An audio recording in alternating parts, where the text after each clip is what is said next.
Hello, everybody. Welcome in to the Big Red Pregame Show. I'm your host, Walker Kane. I'm joined here by my co-host, Woodson Weathersby, and today we have special guest, offensive lineman Campbell Garber. Campbell, welcome to the show. Glad to be here. Happy to be here, boys. So the Big Red are coming off a huge win, homecoming week here against Innsworth. The game really was a tight game. Big Red were able to pull away a little bit in the fourth quarter. Huge kick return for a touchdown by Jack McKinnon.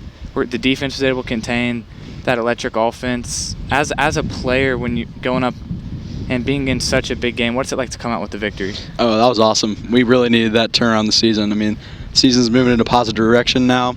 It's basically a new season. It's awesome, and that game was incredible to see. Mm-hmm. Yeah, that game was fun to watch. I mean, especially when y'all stopped them on 4th and 1 in the fourth quarter. I haven't seen the student section that rowdy in a while. Mm-hmm. That was a fun game to watch. It was awesome. Yeah. Big Red looked really good. Cole Allen again with 2 interceptions. Yeah. He's stacking them up. He had 2 the week before. So a lot of big things. Marcel looking good. Only hit, I think, 100 pass yards, but he got the job done. Got it done with his feet when we needed him to. And just making some big plays. He hit a strike right on Keyshawn Lawrence to Lucian down the field. Yep. Right all over him, which was just a great play overall. Yep. Made that big 4th down conversion. That was awesome. That was really big on that 11.5-minute drive, third quarter. Yeah. I think that was the key to the game right there. Yeah. So we're coming off a pretty big weekend in football in general. Last weekend, big weekend for the Tide, crushing the Ole Miss Rebels. I mean, crushing. I mean, yeah. I think we won by like over 30. I mean, Ole Miss put up 31. I think Bama's got something coming for them. LSU is, I personally think, a better team than Bama this year. So we'll just Bama's going to get their first test this week. We'll see about that. Alabama puts a lot of teams are able to score late on Alabama, like late in the fourth quarter when the game's pretty much over. So I think that's where those 30 came from. But they moved up to number 1 in their rankings as of now. Clemson has moved back down to 2 after a very weak performance against North Carolina, to say the least. Yeah. I predicted it the first week that I thought around Clemson's team this year there's been more hype just around Trevor Lawrence for things like his hair, he's a big guy. Yeah. He was a true freshman last year, and I thought just let's pump the brakes a little bit, and that's been really true. He's struggling a lot this year.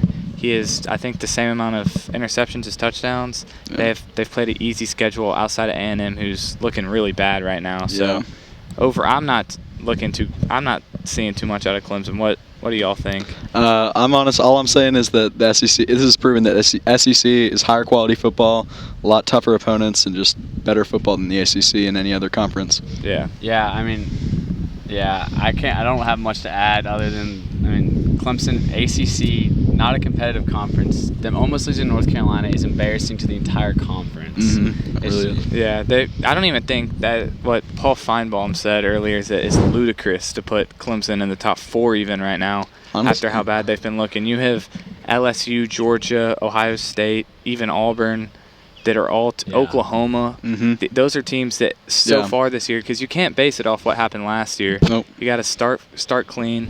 Exactly. Not looking too good. Yep. Switching to some NFL, the Tennessee Titans are coming off a huge win in Atlanta.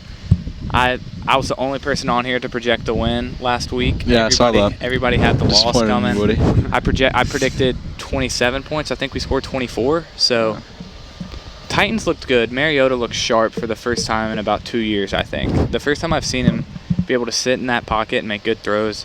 A.J. Brown, huge game. Not going to get too positive because I was a little bit too excited after that Browns win, and then we went to waste for the 2 weeks. So it'll be interesting, but Titans look good. Yeah, I think the biggest thing, O-line, not allowing a single sack, that was a big key to the game. I mean, the week before, 9 sacks? Yeah. I mean, Calais Campbell was living in the backfield the whole game. And so now that the O-line's getting better, getting stronger, Taylor Lewan's coming back this year, it's giving me good hope. I think Mariota's getting more confident in the pocket. Yeah, we're looking better.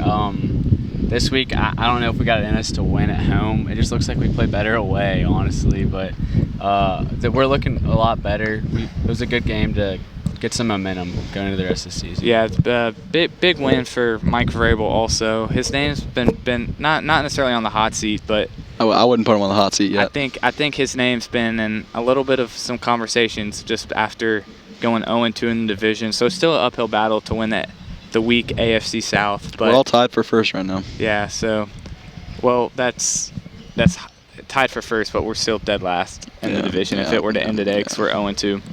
So we have a pretty moderate weekend in college football this weekend. There is one really big game, Auburn at Florida. Yep. I think this game's going to be huge. Yeah. I like Florida to pull this one out. You do. Simply because I think bold. At the Swamp in Florida, I think Florida got a whole lot better by losing Felipe Franks. Of course, I hate when anybody gets hurt and their replacement's a lot better than him. Kyle Trask has looked really good to start this year. Everybody knows about Florida's defense. I think they're going to harass Bo Nix. I think Auburn will be able to put up a little bit of points. I think this Florida defense is just going to harass Bo Nix. This is A&M, you can say, is a true road environment, but A&M is just not the team Florida is. This is his first genuine test on the road. Florida, it's big time. I think Auburn's favored by 3. I like Florida not only to win. I think they'll definitely cover that. What do you think? Well, an Auburn fan, I might be a little bit biased, but I'd say that Bo Nix, his biggest test was opening game of the season against a good Oregon Ducks team. I mean, I think Auburn's going to come out of the swamp with a win. I think they're going to get a big dub. Their O-line is getting better. Their O-line is getting solid. Bo Nix is developing. I mean, he's only a freshman. This is going to be his 5th or 6th game. I mean, he's only getting better. And man, our receivers are getting healthier. Seth Williams and what's his name, Anthony Schwartz.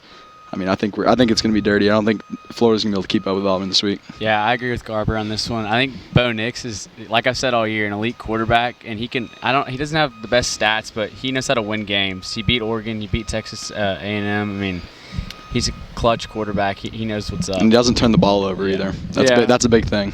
Yeah, we'll see about that. Oregon definitely a subpar defense, and I'm not trying to take away from any Auburn victories, but they have good wins on their resume as of right now. This is their first. I mean, they got the hardest schedule in the nation. Yeah, they do have a tough schedule, but I mean, I think this will be their. If they can go on the road to Florida, they'll have their respect I agree. that they should deserve. I think they'll be in the consideration for the top 4 teams if they can go on the road and prove some. I just think Florida. I thought Florida would make the playoff. I'm not at the start of the season. I don't think they necessarily will, because I thought Felipe Franks would be better, but Kyle Trask completed every one of his passes last week, and it was against a bad team. But then the week he filled in against UT, I think he went 18-25. We are talking about the Tennessee Vols, right? You're talking about the Vols. Buried UT. Come on. Well, the Vols had been coming off a win. I got a little bit of love for the Vols, but But I mean, not a great season so far. And then I guess the big NFL game. Woodson brought it up. We have the Bills are here to play the Titans. I like the Titans in this one. No Josh Allen. I think it's a pretty easy win.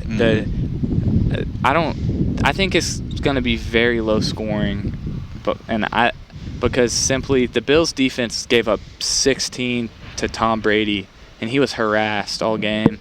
I think he threw one of his first red zone interceptions in like a year against this Bills defense. Yeah. They were just not moving the ball.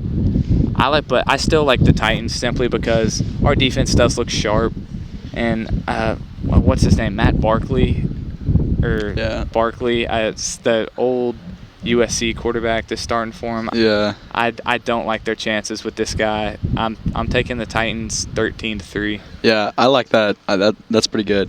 I think it's going to be a really boring game. I mean, I think it's going to be one of those games that no one really wants to watch. As a Titans fan, you just feel like you have to, you know. I think it's going to be a big defensive battle. Dean Pease is doing good things with Tennessee defense right now. Jarrell Casey's getting back and involved with the defense, which I like. So I'm going to have to go Titans 14-10. Yeah, I agree. It's going to be low scoring. I think the Bills are going to pull it out. I think it's going to get to it. It's going to be 10-7 Bills. Titans are going to miss a field goal. I just hate to say it. Yeah, I trust Cairo. We will see it. Josh Allen's listed as questionable. My score prediction definitely changes if he's able to play, because he can do some things with his legs. With Lawan coming back, though, that's going to help a lot. That's going to take a lot of pressure off Mariota with the pass rush. I'm not a big Dennis Kelly fan, so I think the sooner he's out of that front five, the better we'll be. So this Friday, we're playing JP2 at JP2.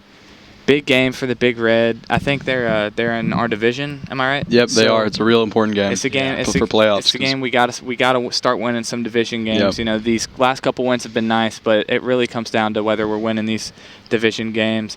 So after such a big win, and then you just turn around playing a local team that we've played a number of times, we've had genuinely good success against it.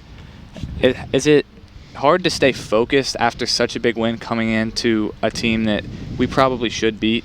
Well, it all started Sunday. Coach Everard came in, talked to us about the new TSSAA rules about playoffs. 2 teams don't make it from each side, so this game's a must-win since we've already lost a game in the region. So he's told us that it's not just JP2, it is JP2, and that we got to win that game. It's a must-win. It's more important than Innsworth.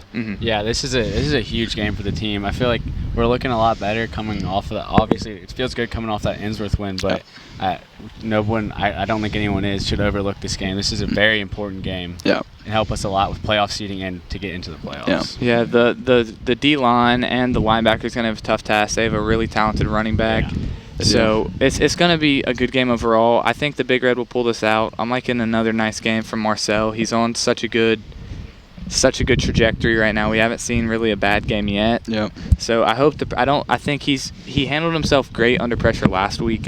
I see no reason he can't do it again this week. Yeah. And I think the Big Red will end up victorious. So that is going to wrap up the Big Red pregame show. Hope everybody can make it out at JP2 tomorrow night. I think the game's at 7. Yeah, it's be there. 7. We'll have speakers. Funky Town will be there. Be loud. So leave a little early. Might be a little traffic. Leave a little early. So we will see everybody next week. I think we got BA next week, so should be exciting. All right. Yep.